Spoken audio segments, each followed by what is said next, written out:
C'est en 1929, en pleine crise économique, que notre récit débute à l'île de la Mecque. Karel Chiasson, cadet d'une famille de 8, y naît le 3 février de la même année. À l'époque, la ferme familiale est le principal centre d'activité. Cette situation inculque aux enfants de la famille Chiasson une éthique de travail rigoureuse. D'ailleurs, M. Chiasson décrit ses parents comme des gens de principe qui portent un regard positif sur la vie et qui gardent confiance en l'avenir.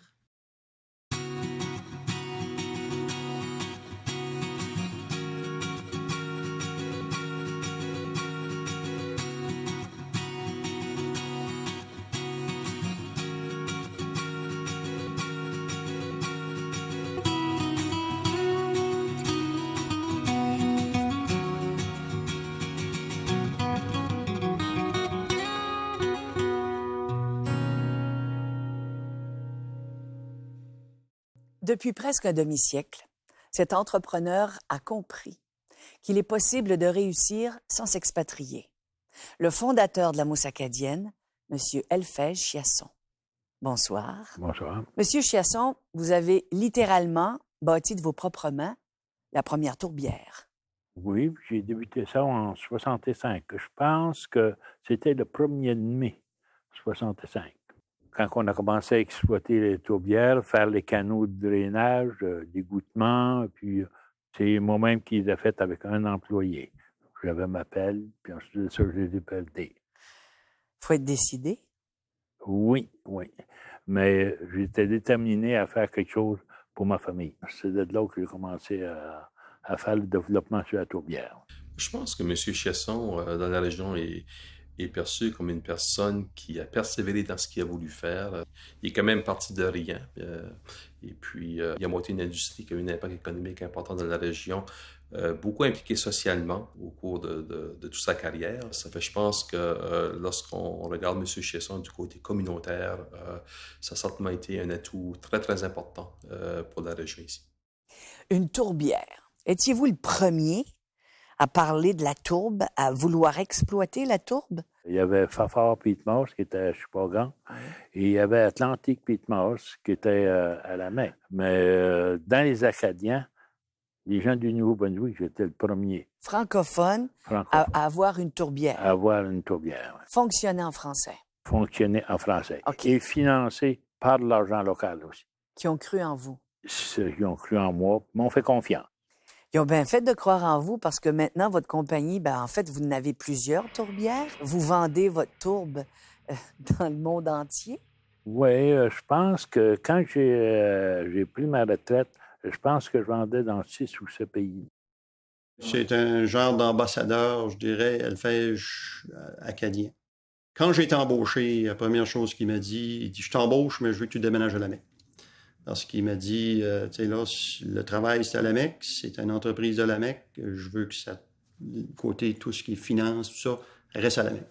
En effet, finalement, la tourbe, c'est une sphinge. Tu as la plante qui s'appelle la sphinge, où est-ce qu'au Canada, on a à peu près 60 différentes espèces de sphinges. Ce qu'on récolte, nous, c'est vraiment la tourbe. C'est la sphinge qui est en fait en état de décomposition. Les fibres, les filaments du produit sur plusieurs années, parce que ça va on parle de 1000 ans, là. Fait là, on va juste sortir les premières, peut-être 20-30 ans, jusqu'on voit en surface. Mais ça va beaucoup plus profond. Parce que c'est tout ce qu'il y a en dessus qui est mort, ce qui est dessus, c'est vivant. Nous, on va juste chercher ce qu'il y a en dessous. Une des propriétés de la tourbe ou de la sphinge, c'est sa capacité d'absorption. Elle peut absorber jusqu'à 20 fois son poids en eau. Souvent, c'est utilisé finalement au niveau de l'horticulture. Nous, on s'est spécialisé un peu dans les producteurs de champignons. Pour la culture de champignons, j'utilise beaucoup de tourbe, les serres de production. Puis, tu as également n'importe qui, un peu tout le monde à la maison qui veut faire un peu ses jardins, qui peut faire tout ce qui est au niveau horticulture. La capacité de la tourbe, c'est de capturer, si tu veux, les nutriments, puis également de l'eau. Ça donne toujours la nourriture à la plante, plus accessible, plus facilement à la racine, au niveau racinaire des plantes, puis ça permet une meilleure croissance des plantes. C'est le but, et c'est un produit, évidemment, tout naturel. Est-ce que vous avez dû convaincre des gens? En tant que francophone, au niveau de la province, ça a été facile? Non, ça n'a pas été facile. Ça a été facile pour faire l'acquisition de la tourbière. OK. Parce que dans les années 60, 65, il y avait un bureau du ministère des Ressources naturelles à Caraquette. C'était un monsieur Thériault, si je m'en souviens bien, qui était en charge du bureau. Vu que je travaillais le jour, on pouvait juste faire ça le soir. Ça fait que dans la soirée, une telle soirée, j'ai été là, puis ensuite de ça, j'ai fait l'acquisition de la tourbière, j'ai payé les droits dessus, puis ainsi de suite. Et bien, il est venu le même soir avec ma tourbière, avec les papiers, puis tout ce que ça me prenait. Si on va arriver puis ouvrir une nouvelle compagnie, c'est sûr qu'elle va être écrite en français en premier, puis peut-être en anglais par la suite. Ça, c'est ancré à la mousse acadienne. Dans le temps que j'étais là, moi, si tu venais du nord-est du Nouveau-Brunswick, tu n'étais pas instruit, tu avais un 5-6e année comme que j'avais, tu n'étais pas alloué d'aller parler à un ministre. Tu pouvais parler au sous-ministre et non pas un ministre. Il y avait vraiment une grande différence comme ça, là. Les gens ne peuvent pas voir la différence qu'il y avait dans ce temps-là. Puis vous aviez une 10e année. Moi, j'avais une 6e année. Je pense que vous étiez décidé. Mais moi, j'étais décidé de faire quelque chose de ma vie. Puis ça m'a pris à peu près, disons, 8-9 mois avant que j'ai pu convaincre le gouvernement de m'accorder les octrois nécessaires pour y aller. Puis qui est-ce qu'il y avait à l'époque? C'était Louis Robichaud qui était là dans le temps. Puis vous avez rencontré M. Robichaud? Oui. Oh! Pourquoi ce sourire? J'étais pas invité, mais je me suis invité. Oui, mais ça prend du cran. Il faut être décidé. C'est une qualité. J'étais rendu, c'était une question de vie ou de mort. J'avais une famille, j'avais 4 enfants. Puis je sais que je pouvais pas réussir ce coup de dé-là. J'étais fait. Hein, au bout de ça prend de l'argent pour fonctionner. Puis vous aviez investi? Puis j'avais investi des argents que j'avais. Tout ce que vous aviez? Pas tout, mais presque. Donc, il faut convaincre. Et vous avez réussi, parce que c'est un Acadien comme nous. On croirait que c'est plus facile, non? Je dirais que c'est pas plus facile. Je ne veux pas dire des mauvaises choses contre M. Robichaud, parce que M. Robichaud, ça a été un grand premier ministre pour les Français. Mais des fois, il pouvait y avoir des oublis, je dirais. Puis vous faisiez partie de l'oubli. Puis je faisais partie des oublis. Donc, avez-vous réussi à le rencontrer, lui, personnellement? J'ai réussi, avec des tours de force un peu. Tour de force? Tourner la main un peu pour les raconter. Là, j'ai connu le premier ministre qu'on devrait avoir pour les Français. Mais il a fallu que vous fassiez tout ça. Oui. Vous êtes patient? Très. Mais il y a des limites. Donc, vous n'étiez pas intimidé à rencontrer personne sur la planète? Non, il n'a jamais personne qui m'a intimidé.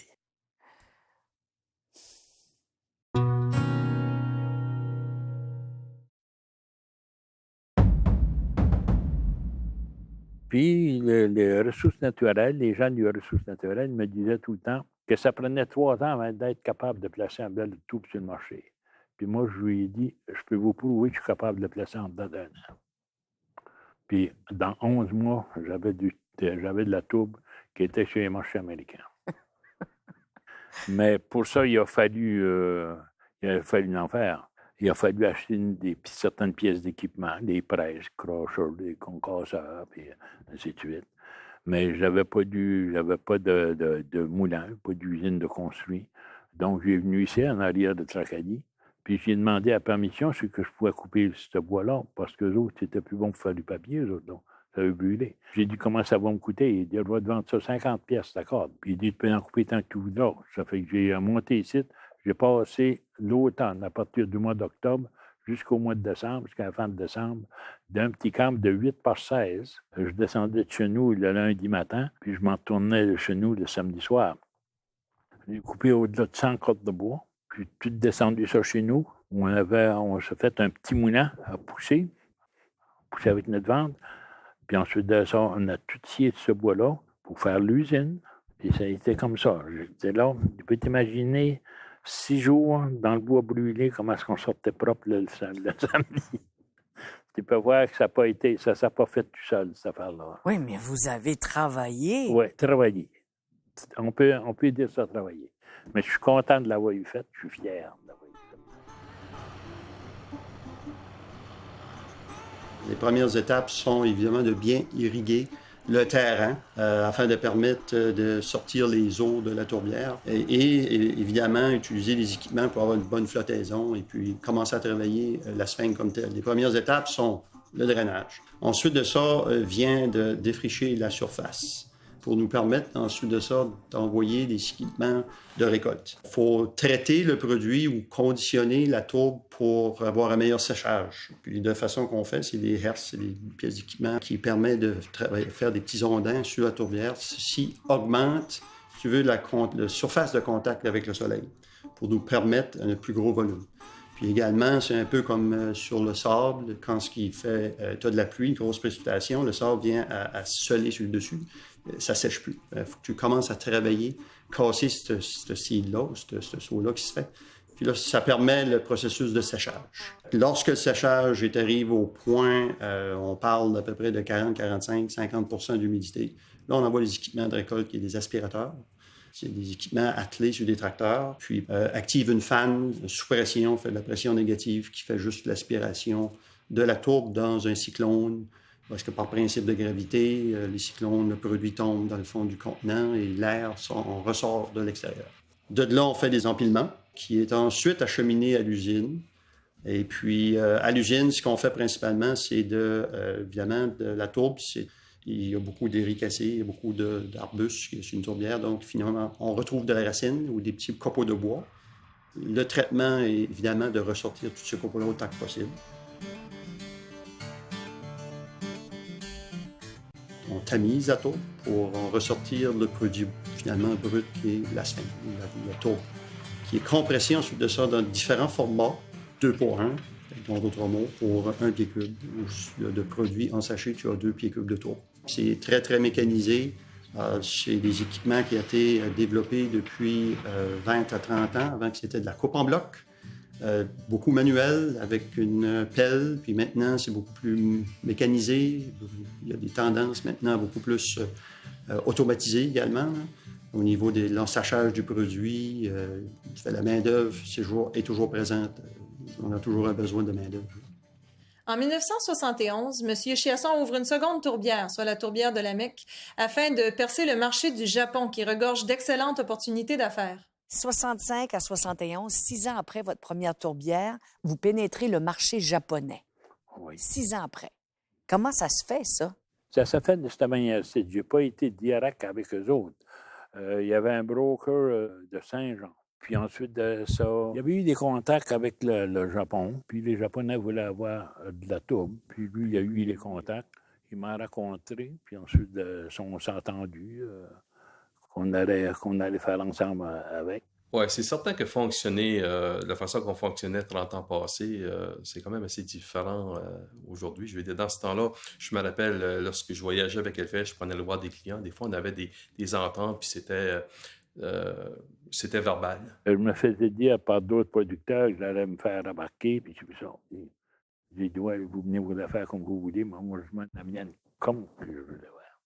Aujourd'hui, c'est pas mal plus exigeant. Hein? Ça prend souvent des contrats avec des devis et tout ce que ça implique. Ce côté-là a beaucoup changé. Puis, j'ai fait sur le marché, puis on est encore là, sur le marché. On fait affaire avec, assure les enfants font affaire, je pense, 7 ou 8 pays différents. Le marché chinois est assez particulier, c'est que, je veux dire, faut comprendre la culture, puis c'est un marché qui va nous prendre du temps à percer actuellement, mais je pense qu'on est sur la bonne voie. J'ai des gens là-bas qui travaillent avec nous actuellement, qui sont prêts à distribuer notre produit. On a reçu notre certification du gouvernement chinois. Ce qu'on pense, c'est que le marché chinois est où était le marché japonais peut-être là 15 ou 20 ans passés, puis il y a eu à un moment donné un boom qui s'est fait là, du côté de l'utilisation de notre produit. Il y a beaucoup de choses à faire en Chine actuellement. Moi, je le vois comme un marché émergent. J'ai lu dans la recherche que vous faisiez un devoir à tous les ans de vous rendre dans les pays avec lesquels vous faisiez marcher, si on veut. Oui. Surtout du côté américain, je faisais ça pratiquement 2 fois par an. Au cours des dernières années, on a quand même eu des situations économiques assez particulières, surtout aux États-Unis, lorsqu'il y a eu des crises économiques. Nous, dans le domaine de la tourbe, c'est assez particulier, c'est que souvent, lors de crises économiques, ça a été nos meilleures années. C'est parce que les gens vont souvent, lors d'une crise économique, réduire des dépenses comme des voyages, des achats de voitures ou de maisons, mais ils vont quand même continuer à faire du jardinage. C'est important, le contact C'était humain. important, le contact humain. C'est à partir de là que j'ai jamais voulu prendre de contrat, signer de contrat, quoi que ce soit. Un shake hand, on se donnait la main, puis si vous me faites confiance, je vais vous faire confiance. Puis dans le temps, j'ai pas perdu d'argent avec tous ces gens-là. Ils m'ont toujours payé. Combien ils ont été à banqueroute, ils m'ont payé ici? Parce que vous avez une intuition qui est forte. Oui.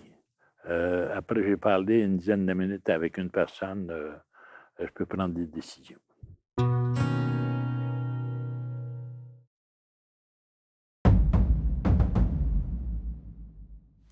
Conscient de l'importance de redonner à sa communauté, M. Chiasson s'est toujours impliqué activement par l'entremise de levées de fonds pour aider des jeunes malades et leurs proches, ou encore au niveau artistique avec le Festival de musique baroque de la Mecque. Il a également été impliqué dans la construction en 1958 du pont Émilien-Langevin qui facilite grandement les déplacements entre l'île de la Mecque et Shippagan. Aujourd'hui, on a 5-6 compagnies. Les enfants sont là, ils continuent, puis pour moi, ils font de la belle ouvrage. Parce que ma fille m'a déjà dit, elle a dit, puis mon gendre, Carré qui est là, ils ont dit, on n'a pas pu faire autant qu'apprendre parce qu'il fallait apprendre. Ah oui? Mais, faut que ça y aille, faut que ça y aille vite, vos affaires. Ah, il fallait que ça bougeait. Oui. On ne traînait pas avec le pas. Ah non. 5 enfants? 5 enfants. Le 5e avenue, quand j'avais mes tourbières, qui est Stéphane, qui travaille à la tourbière, lui paraît, lui, il s'occupe de l'équipement. Je suis fier d'eux autres. Oui. Ah oui. Parce qu'il en reste 4? Oui, bien, il y en reste 4. Lison, c'est elle qui est présidente de toutes mes entreprises. Votre fille? Ma fille, oui. Ensuite de ça, il y a... Vous comprenez pourquoi je suis fière, hein? En tant que femme, d'entendre que c'est votre fille qui est présidente. Je suis content qu'elle est là. Avez-vous beaucoup de petits-enfants? J'ai 9 petits-enfants, puis 2 arrières. Travailler avec mon beau-père, ça a été quand même une expérience enrichissante pour moi. C'est que M. Chiasson m'a quand même... ça a été pour moi un mentor. La famille d'aujourd'hui suit les mêmes traces, si tu veux, un peu plus loin, mais qui suit les mêmes traces du fondateur. Non, ça a été beau. Ça n'a pas été facile. Vous avez eu des défis? Je pense que si ça aurait été facile, je n'aurais pas fait ce que j'ai fait là. Puis si tout le monde m'aurait dit, tu vas réussir, peut-être que je n'aurais pas été aussi loin. Puis quand il me disait, c'est pas possible, tu ne peux pas réussir, ça me stimulait. Je vais vous prouver qu'on est capable. Bien, de le faire en 1 an au lieu de 3 ans, si c'est pas prouvé, ça, vous deviez regretter par bout, là. Non, j'ai jamais même regretté. Pas cette année-là, là, non, dans le bois à faire des... Non. Parce que dans votre livre que vous avez écrit, on a réussi à en avoir des petits bouts. Parce que vous avez écrit une autobiographie. Et ça, c'est pour vos enfants. Oui, ça, c'est pour mes enfants. Uniquement pour vos enfants. Uniquement pour mes enfants. Mais il y a quand même des passages que, avec ce que vous dites, je trouve que c'est tout à fait en accord. Vous dites, dans la vie, il y a toujours des gens, il y a toujours plus de gens pour nous décourager que pour nous encourager. C'est vrai, ça vous arrive souvent? C'est vrai, ça. Mais ça a été un moteur. Faut que tu restes positif. Quand tu as des gens qui sont négatifs, là, éloigne-toi de ça. Tu n'as pas besoin de ça dans la vie. Puis c'est ça que j'ai fait. Faut que tu sois positif. Ça vient de vos parents, ça? Mes parents étaient des gens positifs. Faut que tu sois positif. Puis, tu peux y aller loin. Mais si tu as tout le temps quelqu'un qui est là, puis non, tu peux pas faire ci, tu peux pas faire ça, tu peux pas arriver. Puis...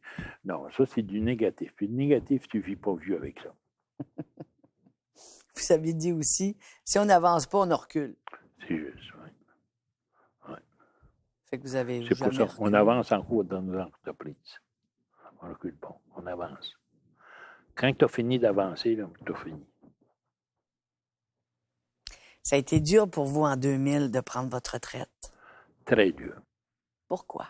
Au tout début, je pensais que j'étais prêt, mais je pense pas que j'étais prêt. Quand tu es assis dans ton bureau, moi j'ai encore mon bureau à la Mousse Acadienne parce que je gère des feux d'ici, puis une compagnie de gestion, puis je m'amuse avec ça, puis ça me vient à y aller. Quand du jour au lendemain, là, le monde en là, il rentre plus pour toi. Là. Comment ça y penser? Les 6 premiers mois, ça va, parce que tu vas faire des choses, tu vas faire des petits voyages, tu vas faire. Mais à un moment donné, tu te lèves le matin, tu n'as juste pas court tout le matin à faire, tu fais quoi, là? Moi, je pense, j'aurais pu déléguer plus, puis ensuite de ça, prendre un peu plus de temps à moi-même. Mais c'est pas ça que j'ai fait, j'ai lâché complètement. Ou j'aurais pu garder une petite tourbière pour y aller faire une tournée là-dessus à tous les jours, garder ça, pour venir dans le monde de l'affaire un peu. Vous tenir y aller, comme on dit. Oui, oui. Ça fait que, quand tu arrives, je sais pas ça. J'ai trouvé ça extrêmement dur. Mais c'est fait, ça a été accepté. Puis ensuite de ça, je n'irai pas d'arranger ceux qui sont là. Ceux de là qui sont bien avec ce qu'ils font. Puis vous les regardez aller, puis je les regarde êtes-vous aller, d'accord? mais... Ils font... Ah, ça, ceux qui veulent avoir des conseils vont venir. Parce qu'un conseil qui n'est pas demandé n'est pas apprécié. Monsieur Chasson, j'en ai travaillé plusieurs années, évidemment, avec lui. Hein. C'est un homme que j'ai trouvé qui était humain, qui priorisait le côté humain, ses employés, prenait soin de tout ce qui est les gens qui travaillaient avec lui. C'était sa grande force. Également, il était un homme visionnaire. Il n'avait pas peur, il n'avait pas froid aux pieds. Lorsqu'il avait le temps d'investir ou changer ou catégoriquement arriver avec des innovations, il était le premier à plonger, il n'avait pas peur, puis il se lançait. Ça, c'était une des forces que moi j'ai découvert, que j'ai appris. Oui, on est activement impliqué du côté de la recherche, soit actuellement avec l'Institut de recherche sur les zones côtières. On a des projets au niveau de la Chicoutée actuellement avec ce centre de recherche-là. Puis, on fait également partie d'une équipe qui supporte une chaire en recherche à l'Université Laval, qui, elle, s'est spécialisée surtout du côté des travaux de restauration. Parce que, disons, on a quand même une obligation sociale actuellement une fois qu'on a récolté la tourbe sur les tourbières, de pouvoir la restaurer, puis la remettre en état. Mousse Acadienne, dans 50 ans, avec les sites que nous avons encore en développement, en possibilité, on a encore des opportunités de vendre la tourbe dans 50 ans. On a possibilité ou la disponibilité de la ressource pour encore une centaine d'années et plus. Fait qu'on devrait être encore là dans 50 ans. Quand vous pensez à votre vie, vous surprenez-vous vous-même? Oui, des fois, j'arrive au bureau puis je regarde tout ce qui est fait, ce qui a été fait, ce qui continue de se faire aussi. Je pense que c'est possible que je vais arriver puis j'ai pu monter un commerce de cette envergure ici, sur l'île de la Mecque. Francophone? Francophone acadien. Francophone. C'est important pour moi. Vous êtes fier de ça? Très fier. Très.